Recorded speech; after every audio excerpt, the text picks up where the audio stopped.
I wanted to ask you about the Uptown, since that's a big part of Philly history. How many times? Well, how many times did you play the Uptown, and who'd you play with, and what was it like playing the Uptown? Give us some like atmosphere. Oh, just it was fun. It was intense. I was somewhat into fashion back then. So back then, guys were wearing bell bottoms, and I even had a couple pairs of platform shoes. Back then, I was in the process of growing this huge afro. Right. Parents weren't thrilled about it, but I kept it neat. Sure.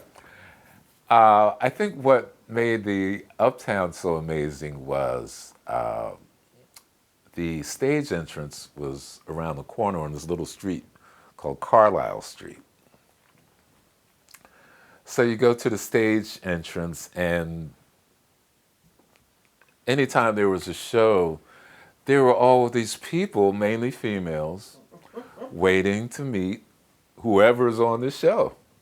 So, I'd come up and everybody's going crazy, and I'm like, okay. I'm really tripping off of this because they're thinking I'm one of the Delphonics. I was like, no, I'm just a bass player, but you don't need to know that. But Yeah, right. it was just so exciting, and you kind of work your way through the crowd to get into the stage entrance. Did you meet Sam Reid then? I met Sam Reid, but we never talked. I just knew him as the musical director. But Sam Reid, Leon Mitchell was the piano player. Doc Bagby involved then? I didn't know Doc. Okay. I didn't know Sam Doc. took over from him. So Yeah, okay. by I time- didn't know. Yeah. But I distinctly remember Sam and Leon.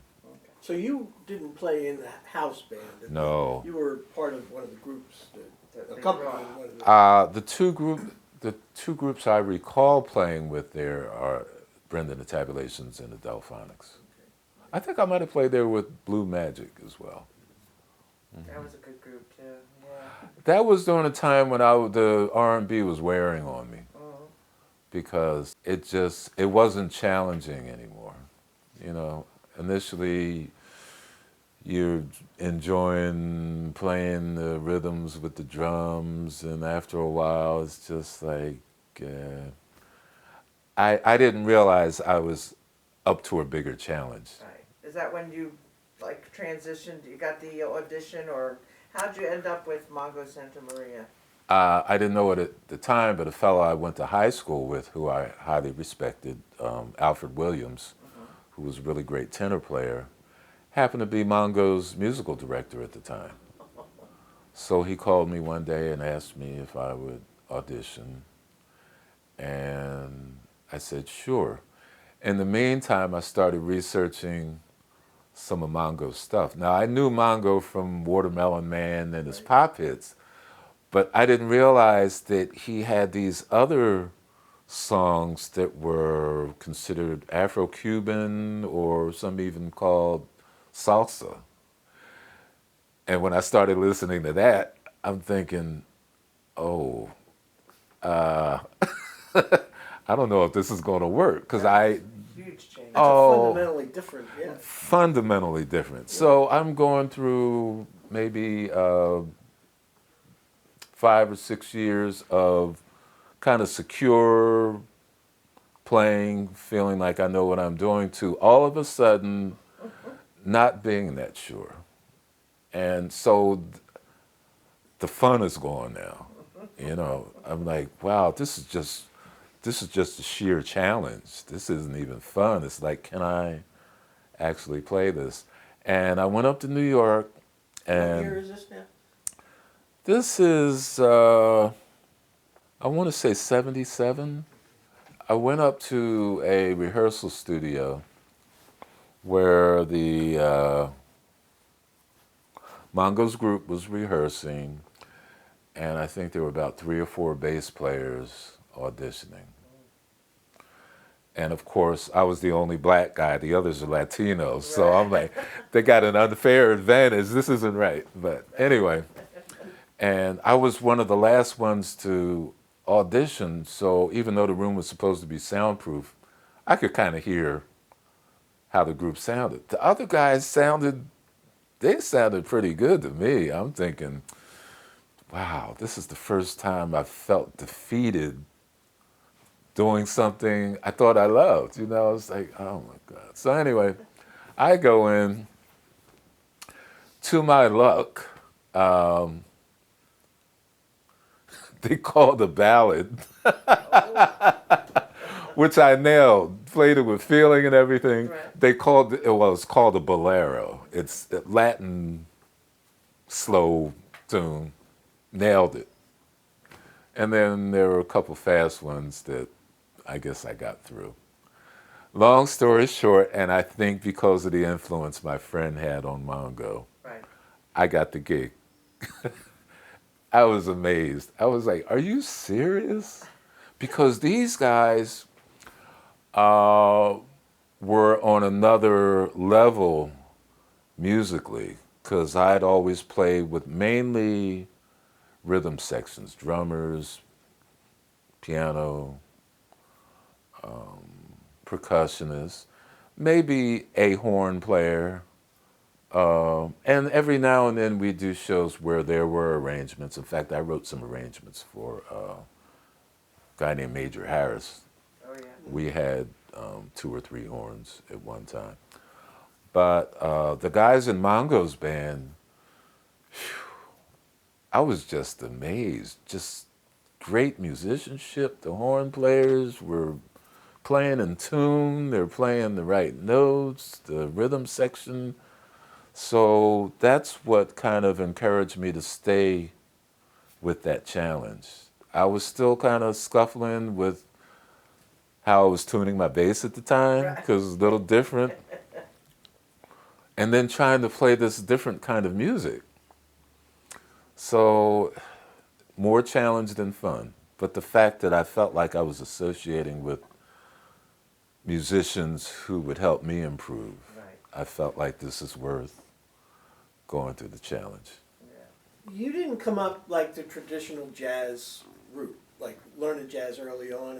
You were basically playing pop and R&B and Right. then sort of transitioned into jazz later. Mm-hmm. You didn't come up playing in the jazz clubs of Philly or any of that stuff. Because I mean, if you talk to Actually, some, the thing is that don't fall into that trap, Jack, because Lee and me are basically the same age. I was born in '51, and we grew up on pop music, and that's why he just fell right into that whole Motown. I mean, that was our world. We didn't grow up in a jazz world. We grew up in a pop world. Yeah. that's what I'm saying. Yeah. So that's why our age group, I didn't discover jazz until I was in my 20s.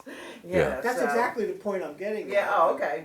That there are some people, and I guess of a younger generation, like somebody like Sam Reid or something, Oh, yeah. who grew up in the jazz clubs of Philly. Yeah. And that was their whole world. And then Sam, also gravitated to R&B with the Uptown and Philly International. But you came up a different way. Yeah. I mean, your path to jazz wasn't jazz all the time.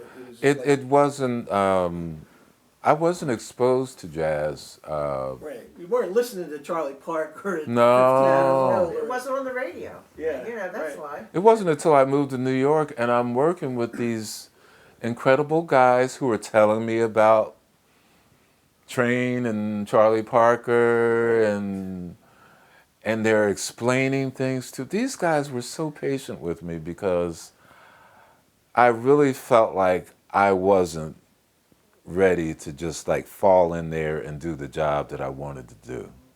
And they're just like constantly saying, Lee, try this, listen to this. They would talk to me about chord progressions, which nobody had ever done before. Right. And if I had learned in a classroom, it probably wouldn't have been as interesting as opposed to hearing it from someone who I'm actually listening to do it. So that's That's how I got into it. Who did they tell you to? Did they tell you to listen to anybody in particular on bass? The only one, I don't know if it was Mongo. The only bass player in particular I heard mentioned was this guy named Cachao, who was a Cuban bass player, apparently a pioneer of the music. And I checked them out. I didn't quite get what they were talking about, but they would tell me to listen to people like Eddie Palmieri, Tito Puente, people like that. And then I just listened to what those guys were playing, and it would give me a better idea as to what I might want to implement into Mongo's music, which was the salsa thing. There's a figure that the bass plays, and I don't want to say all, but a lot of salsa music. There's a certain rhythm. It's called a tumbao, and it's kind of off of the beat as opposed to on the beat. So feeling something on the beat just came so natural to me. That's probably one of the first things I could do. Right. But then I'm playing this thing that's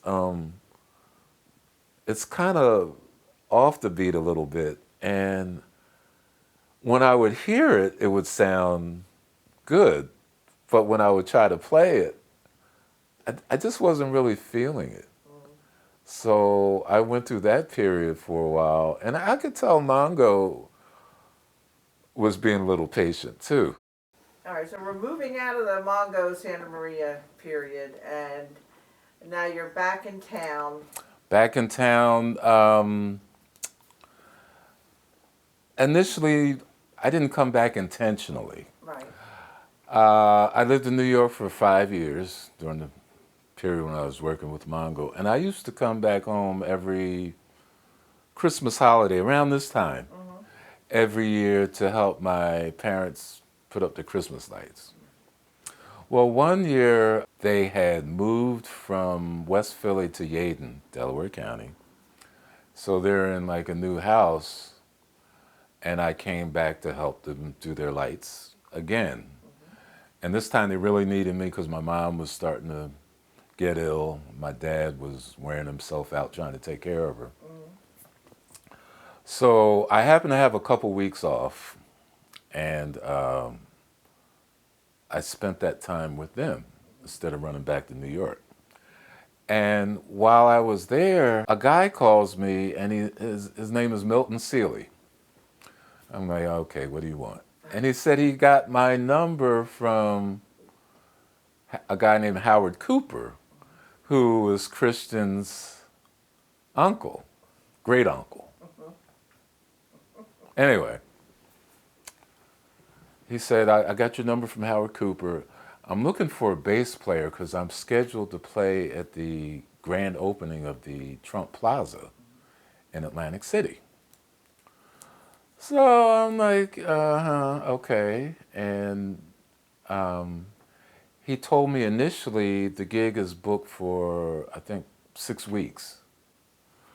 So now it's starting to sound a little more appealing because it's not like for a hit, a one-night hit. And this was a time when even working with Mongo was kind of waning. What year are we talking about now? around 82. Yeah.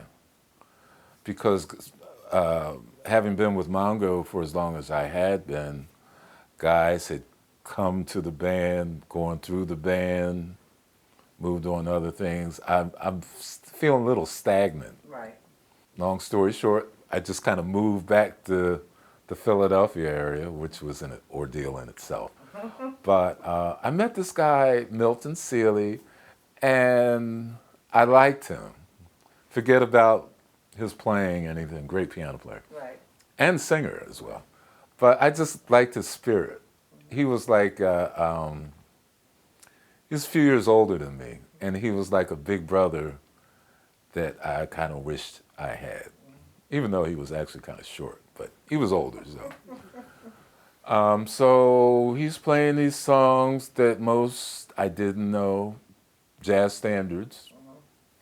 This was kind of my initiation to playing a lot of jazz standards, because the guys in New York, they knew jazz standards, but that wasn't part of Mongo's repertoire. So unless I went to a jam session or something, I wasn't really playing a lot of standards. So I'm learning all these songs from Milton. We do the grand opening of the Trump Plaza, and they keep extending our contract to the point where we're there for a year, like 5-6 nights a week.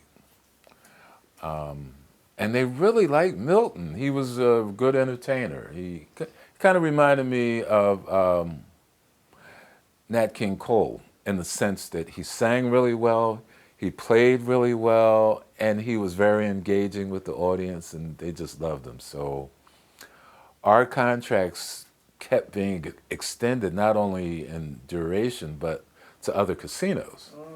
So we're just moving from casino to casino. Is it a duo or? No, it started, well, no, it was a trio. Okay. Piano, bass, and drums.